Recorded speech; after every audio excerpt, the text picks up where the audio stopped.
मंडळी 14 मार्चला संपूर्ण राज्यात रंगाची होळी साजरी होत असताना तिकडे दिल्ली हायकोर्टाचे न्यायमूर्ती यशवंत वर्मा यांच्या बंगल्यात मात्र रात्री 11:30 वाजता नोटांच्या पोत्यांची होळी साजरी होत होती।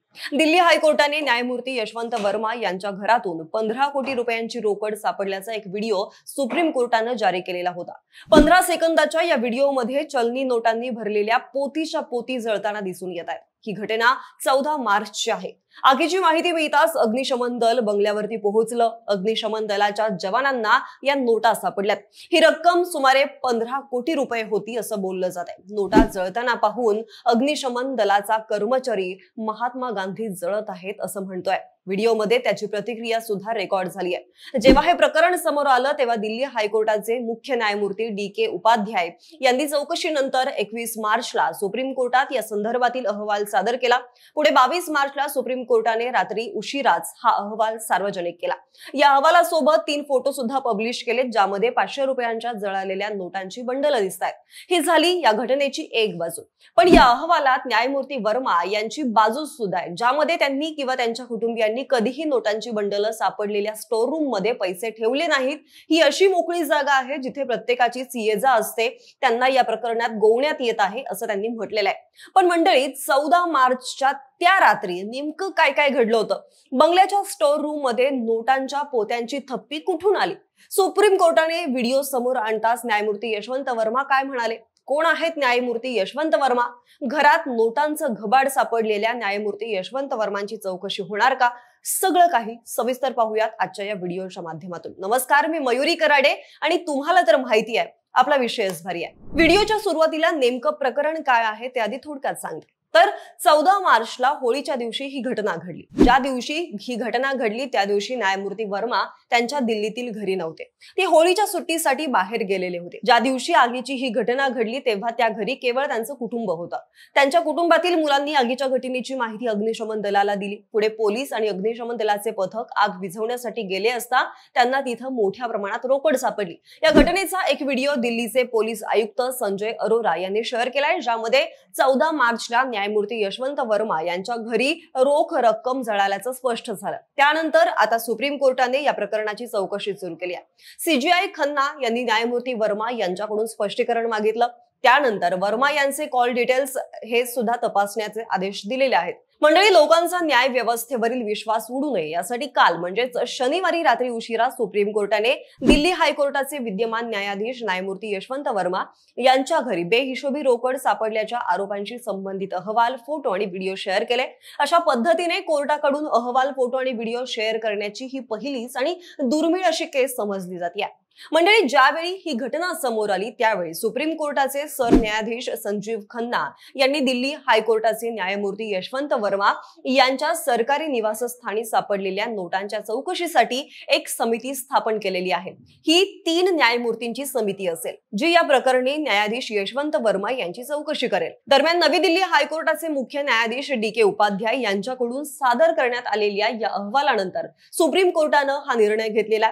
या अहवालामध्ये CJI उपाध्याय म्हणाले आहेत की दिल्ली पोलीस प्रमुख अरोरा यांनी 14 मार्चच्या रात्री न्यायमूर्ती वर्मा यांच्या निवासस्थानी लागलेल्या कथित आगीच्या घटनेचा व्हिडिओ शेअर केला आणि रोख रक्कम सापडलेली होती। ते पुढे म्हणालेत की जेव्हा व्हिडिओ दाखवला आणि पैशांचा स्रोत आणि त्यांच्या अधिकृत बंगल्यात त्यांची उपस्थिती याबद्दल विचारलं तेव्हा न्यायमूर्ती वर्मा यांनी त्यांच्या विरुद्ध कट रचल्याची भीती व्यक्त केली आहे। त्यामुळे या संपूर्ण प्रकरणाची आता सखोल अशी चौकशी होणं आवश्यक असल्याचं त्यांनी म्हटलंय। पुढे या प्रकरणाचा सखोल चौकशीसाठी CJI उपाध्याय यांनी दिल्ली हायकोर्टाच्या मुख्य न्यायमूर्तींना, हायकोर्टाच्या रजिस्ट्रीचे अधिकृत कर्मचारी, न्यायमूर्ती वर्मा यांच्या घरी गेल्या 6 महिन्यात तैनात केलेले खासगी सुरक्षा अधिकारी आणि सुरक्षा रक्षक यांची माहिती घेण्यात आलेली आहे। त्यासोबतच न्यायमूर्ती यशवंत वर्मा यांच्या गेल्या 6 महिन्यातील अधिकृत किंवा इतर मोबाईल फोन नंबर्सचे कॉल रेकॉर्ड सुद्धा आता तपासले जाणार आहेत। सध्या तरी वर्मा यांना न्यायालयाच्या कामकाजापासून लांब राहण्यासाठी सांगण्यात आलेलं आहे।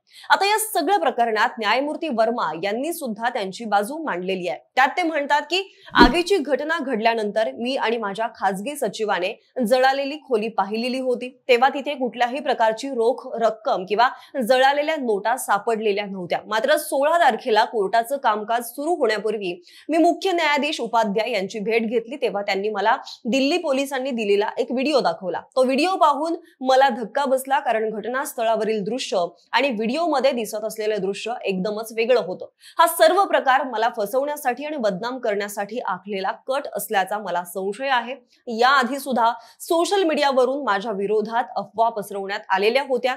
ही घटना सुद्धा त्याच कटाचा एक भाग असल्याचं दिसत आहे, असंही त्यांनी म्हटलेलं आहे. आगीच्या या घटनेनंतर सुप्रीम कोर्टाच्या कॉलेजियम कडून न्यायमूर्ती वर्मा यांची बदली अलाहाबाद हायकोर्टामध्ये केली गेलेली होती. या मुद्द्यावरून सुद्धा देशभरात आणि संसदेत मोठा खल झाला. शिवाय दिल्ली अग्निशमन सेवा दलाच्या प्रमुखांनी त्यांच्या वक्तव्यापासून आता युटर्न घेतलाय.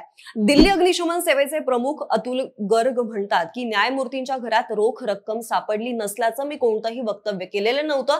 जे की गर्ग यांचं विधान 21 मार्च रोजी प्रसार माध्यमांच्या वृत्तात प्रसिद्ध झालेलं होतं, ज्यामध्ये न्यायमूर्ती वर्मा यांच्या घराला लागलेली आग विझवताना कोणतीही रोख रक्कम सापडली नाही असं त्यांनी म्हटलेलं होतं.